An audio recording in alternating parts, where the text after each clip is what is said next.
Me too, তুই এখনো খাবার শেষ করিসনি? না, আমি ধীরে ধীরে খাই। আমার মনে হচ্ছে তোর পেট ভরে গেছে। তুই যদি আর খাবার না খাস, খাবারটা নষ্ট হবে।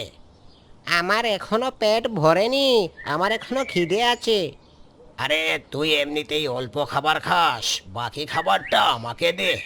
না পটলা, মালিক আমাদের প্রত্যেককে যতটুকু দিয়েছেন সেটা যার যার জন্য।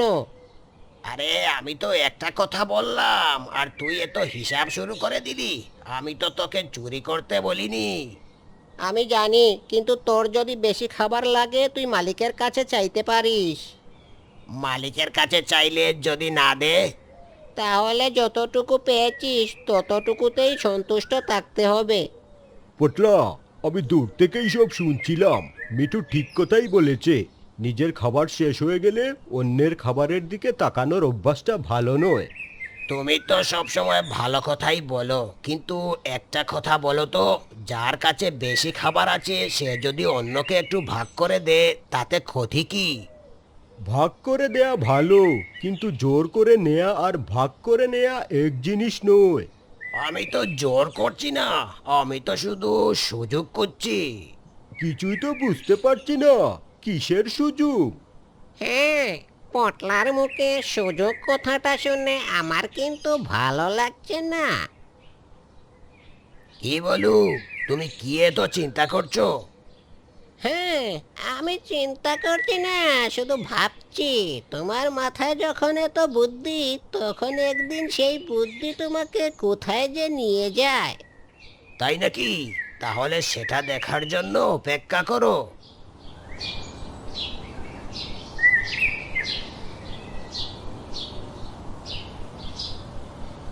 বদি, আজ তো তোমার ভাগে বেশ ভালো ঘাস পড়েছে। মালিক সকালবেলা মাঠ থেকে কেটে এনেছেন। আমার দাঁত আগের মতো শক্ত নেই, তাই মালিক আমাকে নরম ঘাস দেন। তুমি কি সবটা খেতে পারবে? আমার যতটুকু প্রয়োজন ততটুকুই খাবো। তাহলে একটা কথা বলি, যদি অবশিষ্ট থাকে তাহলে আমাকেও দিও। হ্যাঁ, অবশ্যই দেব। তবে তার আগে মালিকের কাছে অনুমতি নেব। আরে এতে আবার মালিককে জিজ্ঞেস করার কি আছে? মালিক যে খাবার রেখেছেন সেটা তো আমি নিজের ইচ্ছায় অন্যকে দিয়ে দিতে পারি না। পটলা, আজকাল দেখছি তোর চোখ খাবারের দিকেই বেশি ঘুরছে। আরে বলু, তুই সব সময় আমার পেছনে লেগে থাকিস কেন? আমি তোর পেছনে লাগিনি, তুই যেদিকেই যাস খাবারের গন্ধ আমাকেও সেদিকে নিয়ে যায়।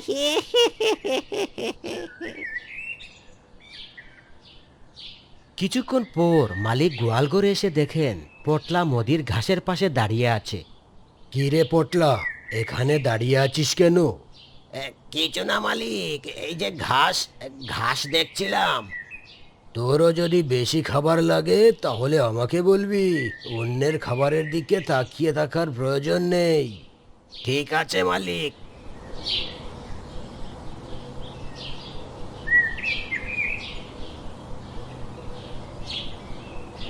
মালিক সেখান থেকে চলে যাওয়ার পর পটলা তার নিজের মনে বলে, হ্যাঁ, শুধু নিজের মুখেই বলে কিন্তু চাইলে আর দিতে চায় না।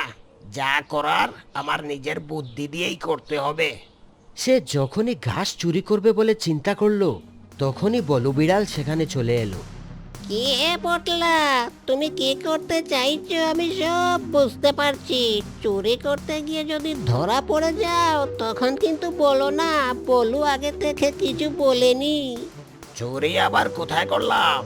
একটু ঘাস দেখছিলাম আর কি। শোনো, আমি কিন্তু তোমার সব কথাই শুনে ফেলেছি।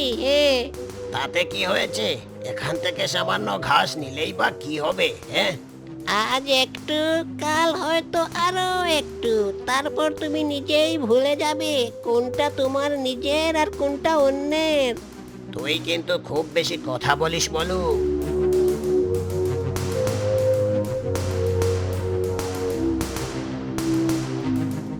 বলু সব সময় আমার কাজের মধ্যে এসে পড়ে। একটু ঘাস নিতে গেলেই এমন ভাবে কথা বলে যেন আমি বড় কোনো অন্যায় করছি। তখনই পটলা মিঠুকে দেখতে পায়। হ্যাঁ, ওই তো মিটুকে দেখতে পাচ্ছি। ও তো খুবই সহজ সরল, ওকে দিয়ে কোনো কাজ করানো কঠিন হবে না। মিটু, তোর কাছে একটা সাহায্য চাই। কি সাহায্য? মালিক আজ সকালে একটা নতুন ঘাসের জায়গা দেখিয়েছেন, কিন্তু আমি একা গেলে মোদি হয়তো ভাববে আমি ওর জন্য রাখা ঘাস নিতে যাচ্ছি। তাহলে তুমি আমাকে কেন বলছো? কারণ তুই থাকলে সবাই বুঝবে আমরা শুধু ঘাস খুঁজতে যাচ্ছি। তুই তো জানিস আমি মোদির ঘাস নিতে চাই না। ঠিক আছে, কিন্তু আগে মালিককে জানিয়ে নিস। হ্যাঁ, অবশ্যই জানাবো। তারা দুজন মাঠের আরো ভেতরের দিকে যায়। সেখানে বেশ ভালো ঘাস আছে। পটলা, সত্যি তো এখানে অনেক ভালো ভালো ঘাস আছে। আমি বলেছিলাম না। ঘাস খাওয়ার পর ফেরার পথে রাস্তায় তারা একটি সবজির ঝুড়ি দেখতে পায়। আরে, এটা এখানে কে রেখে গেল? মনে হয় মালিক এটা এখানে রেখে গিয়েছেন, হয়তো পরে নিয়ে যাবেন। এখানে তো অনেক ভালো সবজি আছে, কিরে খাবি নাকি?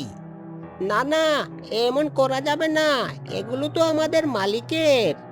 আরে তা তো আমি জানি, আমি শুধু একটু মজা করছিলাম। দূর থেকে বলু বিড়াল সব কিছু দেখছিল। হ্যাঁ, ঘাস দিয়ে শুরু হয়েছিল, এখন তো দেখছি সবজির দিকেও চোখ পড়েছে।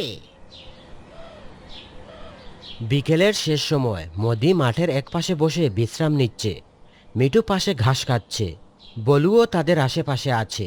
পটলা একটু দূরে একা দাঁড়িয়ে আছে। তার চোখ দুটো বারবার মালিকের সবজির ঝুড়ির দিকে যাচ্ছে। আহ, ওই সবজির ঝুড়িটা যদি আমার হতো তাহলে কত মজা করেই না খেতে পারতাম। লুকিয়েও যে নেব তারও কোনো সুযোগ নেই। বলুটা সব সময় আমার উপর নজর রাখছে। ভোলা, ভোলা কোথায় গেলি? এদিকে একটু আয় তো।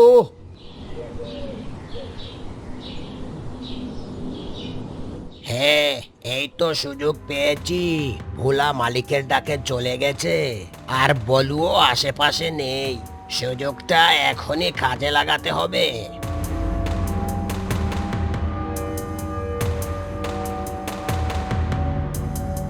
পটলা যখনই সবজির ঝুড়িটার কাছে আসে তখনই মোদি তাকে দেখে ফেলে। কি রে পটলা, এখানে কি করছিস? ওই কিছু করছি না তো। তাহলে সবজির ঝুড়িটার কাছে কেন এসেছিস? না মানে সবজিগুলো একটু দেখছিলাম আর কি। সবজি দেখছিস? বুঝতে পারছি। শোন, তুই চাইলে মালিকের কাছে চেয়ে নিতে পারিস। সব কিছুর জন্য মালিকের কাছে যেতে হবে নাকি? যেটা নিজের নয় সেটা নেয়ার আগে যার জিনিস তার অনুমতি নেয়াই ভালো। তোমরা আসলে কি চাও? হ্যাঁ, তুমি আর বলু, তোমরা দুজন মিলে আমাকে সারাদিন উপদেশ দাও। উপদেশ দিচ্ছি না পটলা, শুধু চাইছি তুই এমন কিছু করিস না যার জন্য পরে নিজেকে কষ্ট পেতে হয়। পটলা তখন কোনো কিছু না বলে সেখান থেকে চলে যায়। মদি, তুমি কি পটলাকে দেখেছো? হ্যাঁ, আমি ওকে মালিকের সবজির ঝুড়ির সামনে দেখতে পেয়েছি। তুমি কি ওর মতলব বুঝতে পারছো? ও কিছু একটা করতে চাইছে। তাহলে তুই ওকে বুঝিয়ে বল। আমি বললে ও রেগে যায়, তুমি বললে হয়তো শুনবে। সব কথা রাগ করে শুনতে হয় না, কখনো কখনো নিজের ভুলটা নিজেই বুঝতে হয়। সেটাই তো ভয়, পটলা যদি নিজের ভুল বুঝতে বুঝতে অনেক দেরি করে ফেলে। পরের দিন মালিক সবাইকে খাবার দিয়ে ভেতরে চলে যান। ভোলা খামারের সামনে পাহারা দিচ্ছে। পটলা সব কিছু দেখে মিটুকে বলে, মিটু, তুই কি আমার একটা উপকার করতে পারবি? কি উপকার করতে হবে? মালিক যে সবজিগুলো কাল বাজারে নিয়ে যাবেন সেগুলো কি আজ রাতে গোয়াল ঘরের পাশে রাখা হবে? সেটা জানতে চাইছো কেন? না, এমনি। হ্যাঁ, মনে হয় ওখানেই রাখবেন। আচ্ছা, ঠিক আছে। সে চলে যায়। মিটু তার চলে যাওয়ার দিকে তাকিয়ে থাকে, তারপর ধীরে বলে, পটলা আজ এত কিছু জানতে চাইছে কেন? হ্যাঁ, ভোলা, সবজিগুলোর দিকে একটু নজর রাখিস। ঠিক আছে মালিক, আপনি নিশ্চিন্তে ঘুমান। মালিক ঘুমাতে চলে যায়। ভোলা জুড়িগুলোর পাশে শুয়ে পড়ে। কিছুক্ষণ পর খামার শান্ত হয়ে যায়। হ্যাঁ, এই তো সুযোগ। সবাই এখন ঘুমিয়ে আছে, এই সুযোগে যা করার করতে হবে। পটলা, এত রাতে কোথায় যাচ্ছিস? আরে তুই, আমি পানি খেতে যাচ্ছি। পটলা, পানির জায়গা তো অন্যদিকে। আমি জানি, আমি ওদিকে একটু বেড়াতে যাচ্ছি, তারপর ফিরে এসে পানি খেতে যাব। পটলা, রাতের বেলা বেড়ানোর নতুন নিয়ম হয়েছে নাকি? বলু, তুই কি আমাকে আমার নিজের মতো থাকতে দিবি না? আমি যেখানেই যাই তুই সেখানে এসেই দাঁড়াস।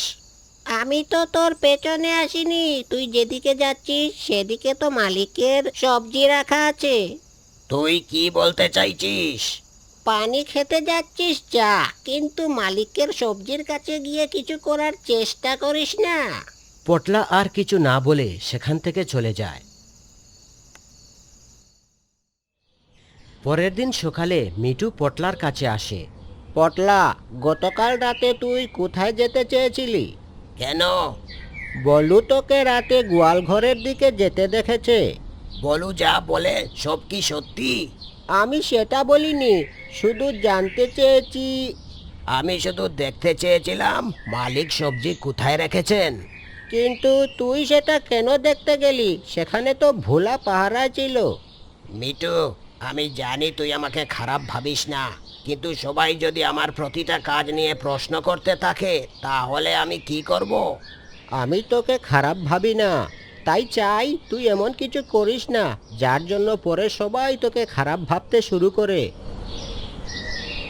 পরের দিন সবাই মাঠের মধ্যে ছিল। হঠাৎ মিঠু সবাইকে বলে, তোমরা সবাই পটলাকে দেখেছো? ওকে কোথাও খুঁজে পাওয়া যাচ্ছে না, আমি অনেকক্ষণ ধরে ওকে খুঁজছি।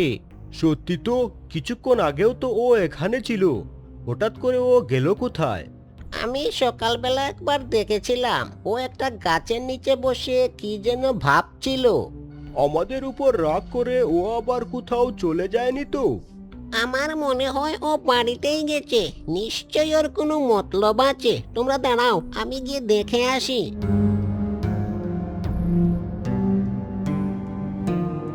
মালিক, আপনি তাহলে এখানে? যাই হোক, ভালোই হলো। ও পটলাকে কোথাও খুঁজে পাওয়া যাচ্ছে না।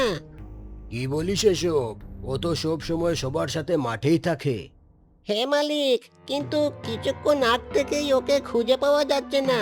আমি সকালবেলা ওকে দেখেছিলাম গাছের নিচে বসে কি যেন ভাবছিল। হয়তো ঘাস খাওয়ার লোভে অন্য কোথাও গেছে, এমনিতেই চলে আসবে। এভাবে একদিন পার হয়ে গেল, কিন্তু পটলা বাড়ি ফেরেনি। সবাই তখন গভীর চিন্তায় পড়ে গেল। এভাবে তো কোনোদিনও হয়নি। ও কখনো এমনটা করেনি। তোদের কারো সাথে ও ঝগড়াঝাটি করেনি তো? না মালিক, আমাদের কারো সাথে ওর কোনো ঝগড়াঝাটি হয়নি। তবে অন্যের খাবারের প্রতি ওর খুব লোভ ছিল, তাই আমরা সবাই ওকে উপদেশ দিতাম। এভাবে সকাল গড়িয়ে বিকেল হয়ে গেল, কিন্তু পটলা এখনো বাড়ি ফেরেনি।